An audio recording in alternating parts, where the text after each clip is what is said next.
God is good all the time. Continuation, Part 30. Ito ang iniisip mo. Sabi ni Mick sa akin. Yes, because I thought you changed your mind again like what you did with the other girls in your life. And I will be the third failure in your life that you won't go ahead in marriage life. I said to him no.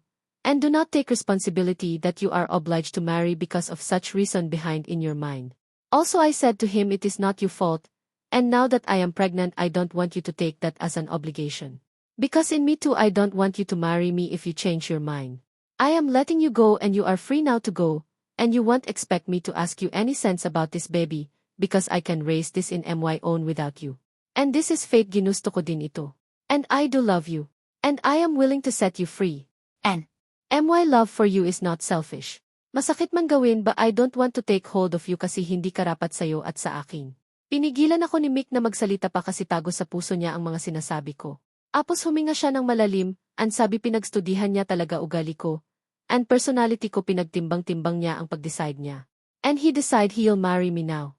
That's the reason why he wait this for long. And I said to him, I agree with you kasi hindi mo palaga makilala ang isang tao, pag hindi mo siya makasama sa isang bobong. And you have the privilege to do that because I come from different country. Okay lang yun sa akin and okay din mas lalo if pabalikin mo ako kasi tanggap ko na ito. And I promise you na hindi ako magtatanim ng sama ng loob sa'yo. And I completely understand this and our situation. Kaya no hard feelings talaga. But no sabi niya sa akin final na palaga ang desisyon niya, pakasalan na niya talaga ako. And that's it, no more complain, sabi niya sa akin. Sabi ko hindi naman ako nag-complain, I am just listening here. And sabi niya okay tama na yun drama. Let's plan the wedding day. Then our wedding day was set on December 2004. And only family and close relatives lang ang ini-invite ni Mick sa kasal namin. Nasa mga 60 guest ang invited sa kasal namin. Apos I was worried sabi ko kay Mick sa wedding day natin, I will be 5 months pregnant although I am so skinny, I only weigh 52 kilos when I come here in Australia. And sabi ni Mick don't worry if mahalata nila na pregnant ka. It's mine that baby and I am sure of that. Kasi it's not my type na magbuntis ako bago mag-asawa, but na iba ang tempo ko kay Mick kasi iba yung paniniwala niya compared sa akin. Kaya yon. Apos bumili kami ng wedding gown.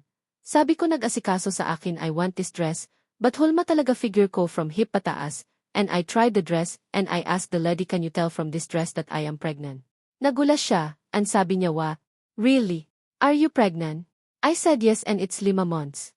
And she said is it actually 5 months? Are you kidding me? I said no it's actually 5 months, and it's a boy and this is my first pregnancy. Sabi niya wow, abangan ang susunod na kabanata.